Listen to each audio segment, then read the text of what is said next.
Good morning, YouTube friends. It's Sean Strickland with Poison Spider Remuda in training here in Christoval, Texas. We're coming to you today with another video, and that video is titled Biggest Bang for Your Buck. Now, what does that mean, biggest bang for your buck? Well, as you can see, I'm holding a colt here today. This is the same colt that we did the hobbling video on. He is a coming 2-year-old by Cool and Hot out of Pepto's Pink Hot, and he's our regular resident here, and there's nobody better to be in a video but this pretty guy. Like I said, today's video is the biggest bang for your buck, and what that means is when you're sending your colt off to the trainer. I'm gonna tell you how to get the most out of your horse at the trainer. A lot of the times, us trainers, I'm a 2-year-old guy, we get sent colts that have never had any kind of handle on them at all, and that's okay.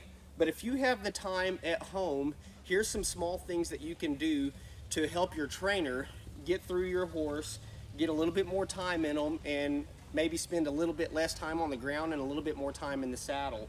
The saddle is where the money is made.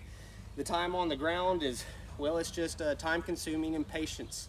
So today, the first thing that I'm going to talk about is being able to catch your horse.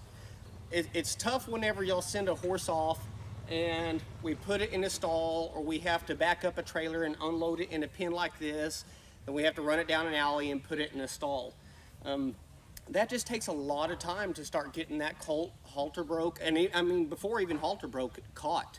So at home, if y'all can make it a lot easier on us guys, if you can just have it where your horse is easy to catch. Now, he doesn't have to be the horse who just walks to you every time, but we darn sure don't want that horse just running around and stirring all the other horses up and taking a chance at hurting himself in the stall.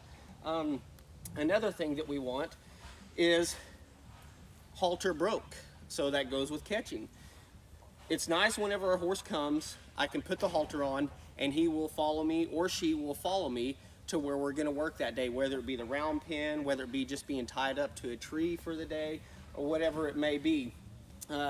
Being able to lead. Now, I understand some of them aren't going to lead great, and that's okay, but just give it a try, and it makes my job a lot easier and a lot, like I said, it's more bang for your buck if your horse comes set up that way. Now we're going to start going a little bit more above and beyond some of the things that you can do at home. If your colt can stand tied, that is awesome. That makes life for me so much easier when I can go catch this colt. I can tie him up to the fence, I can tie him to a tree, and he stands there. Now he might paw, that's all right, he's a young horse. He's got a lot of energy, and he maybe doesn't have the patience yet. So if they can stand tied, is great. Now, you got to be careful when you're tying your horse though for the first time. What I personally like to do is tie my horse up high. We have a couple trees that we tie them to, and we don't tie them where their head is like this, and we don't give them enough where their head is way down like this. We like to tie them where their head is naturally sitting at this level right here, and we tie them high so when they pull back, if they do pull back, they're going to pull those front feet up off the ground, and it requires them to walk forward. One of the worst things you can do is just go find a pipe fence or any kind of fence, a panel or anything that's the same level as the horse's head, and you tie them on there hard and fast and they pull back. It's a great way to injure your colt, and then now I'm having to try to fix something that was created at home. If all you have is a panel and all you have is a pipe fence or whatever it is at home, don't tie your horse hard and fast. Maybe take a few wraps around it so if they do pull back, and make sure you have a long lead so that it gives a little bit, and then just go back over there, pull them back up to that fence, wrap it a couple times, but don't tie it hard and fast. And make sure whatever you are tying to is sturdy and solid.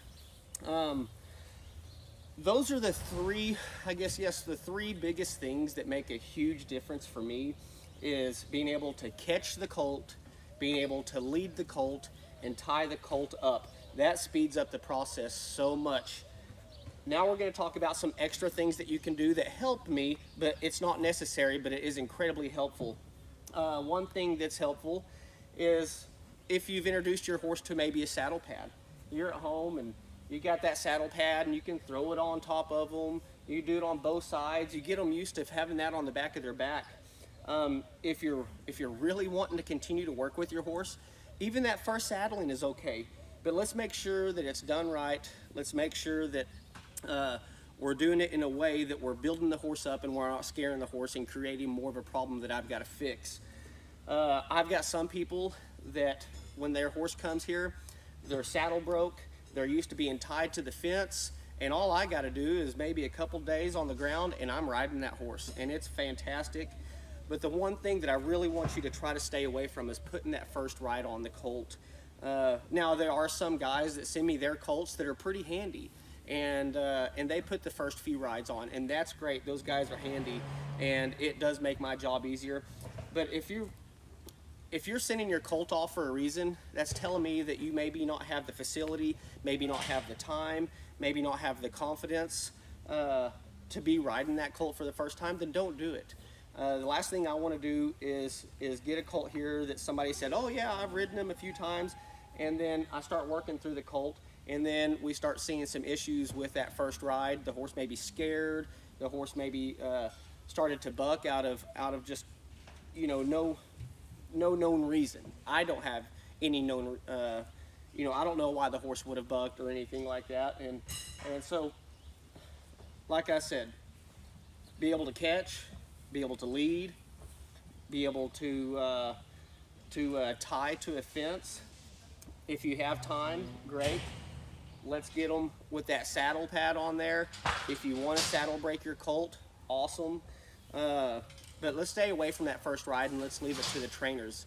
And those are some of the ways that you're going to get the best bang for your buck, is doing those few simple things, so whenever they do get here, it makes my job a little bit easier, and I can be able to get a little bit further, a little bit faster with that horse and not spend so much time on the ground.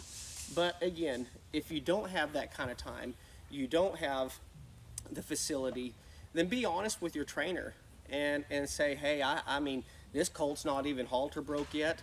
Then don't expect fireworks in those first 60 days. I will not take a colt in for anything less than 60 days. I recommend 90 days. But if a colt comes in and they're not ready, that first 30 days, it takes a while. And if you're going to do it right, and I'll be honest, I don't like to ride broncs. I don't like to get in a bunch of fights with horses. So that first 30 days on a horse that's not prepped and ready, it takes a while to get them, like this guy right here, where he just stands quiet, he stands easy. This guy, he's ready to go to work. He's ready to learn something here now. It's because we've taken that time and got him prepped to go on to that next step, which we will start him in January. And like you've seen, we've been hobbling him, we've been throwing the saddle on him, and he's ready to go, and I'm pretty excited about him.